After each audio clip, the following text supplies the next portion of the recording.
राजस्थान की राजनीति में इन दिनों इंतजार खत्म हो गया है और वार शुरू हो चुका है। पूर्व मुख्यमंत्री अशोक गहलोत ने अपने जयपुर आवास पर लंबी प्रेस कॉन्फ्रेंस करके भजनलाल सरकार की घेराबंदी की। गहलोत ने 15,000 करोड़ के आदर्श क्रेडिट कोऑपरेटिव घोटाले का मुद्दा उठाकर दिल्ली से लेकर जयपुर तक हलचल मचा दी। लेकिन बीजेपी भी शांत नहीं बैठी। राज्यसभा सांसद घनश्याम तिवाड़ी ने गहलोत के आरोपों को भ्रमजाल बताते हुए ऐसा पलटवार किया कि कांग्रेस की पुरानी परतें उखड़ने लगी। आखिर क्या है सियासी घमासान का असली सच? अशोक गहलोत ने सीधे सीधे कहा कि आदर्श क्रेडिट घोटाला गरीबों की गाढ़ी कमाई से हुआ बड़ा खेल है। 28 राज्यों में फैला ये मकड़जाल 15,000 करोड़ का है।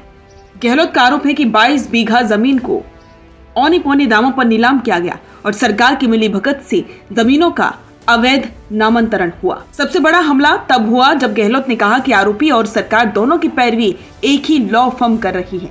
उन्होंने रिफाइनरी की आग पर भी सवाल उठाए और कहा कि दबाव में काम करने की वजह से हादसा हुआ। गहलोत के आरोपों पर बीजेपी के दिग्गज नेता घनश्याम तिवाड़ी ने मोर्चा संभाला। तिवाड़ी ने दो टूक कहा कि गहलोत भ्रष्टाचार पर ना बोले तो ही अच्छा है।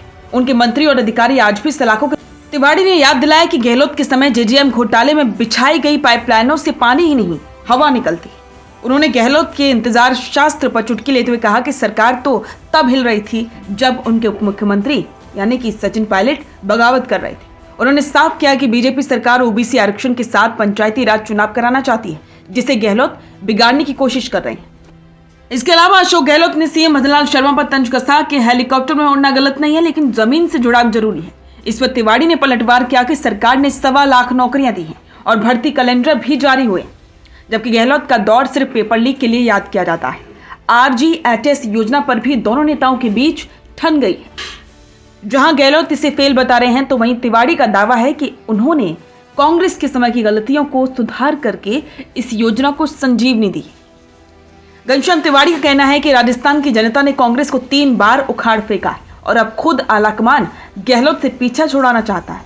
वहीं गहलोत खुद को प्रदेश का सबसे सक्रिय विपक्ष साबित करने में जुटे हैं। पचपदरा रिफाइनरी से लेकर आदर्श घोटाले तक ये वार पलटवार बताते हैं कि आने वाले चुनावों में मुकाबला बेहद दिलचस्प होने वाला है।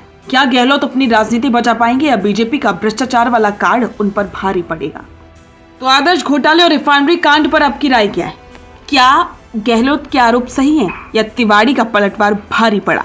अपनी राय कमेंट में दें और बने रहें द फैक्ट इंडिया के साथ। बिजनेस अच्छा हो सकता है, लेकिन अगर नाम नहीं दिखा तो पहचान कैसे बनेगी? अब टेंशन छोड़िए, द फैक्ट इंडिया आपके बिजनेस को देगा वो पहचान जो पूरे राजस्थान में हर किसी तक पहुंचे। न्यूज चैनल पर विज्ञापन, पॉडकास्ट और प्रमोशन के जरिए आप सीधे 5 लाख सब्सक्राइबर और 10 करोड़ से ज्यादा व्यूज तक अपनी पहुंच बना सकते हैं। तो देर किस बात की, आज ही द फैक्ट इंडिया से जुड़िए और अपने बिजनेस को बनाइए हर घर का नाम।